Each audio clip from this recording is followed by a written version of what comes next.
दररोज ताज्या घडामोडी पाहण्याकरिता चॅनलला लाईक आणि सबस्क्राईब करा।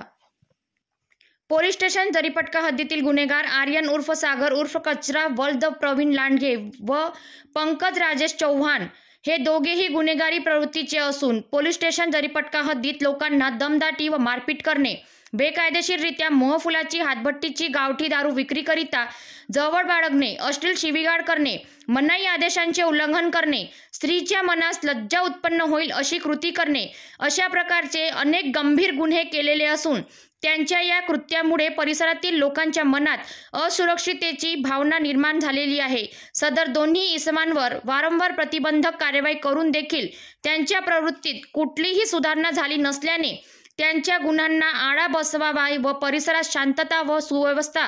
राहावी या हेतूने पोलीस उपआयुक्त परिमंडळ क्रमांक 5 नागपूर यांनी केलेल्या हद्दपार आदेशान्वये दोन्ही आरोपीस गुन्हे नागपूर शहर व नागपूर ग्रामीण हद्दीतील पोलीस ठाणे खापरखेडा, कन्हान व मौदा हद्दीतून 6 महिन्याकरिता हद्दपार करण्यात आले आहे।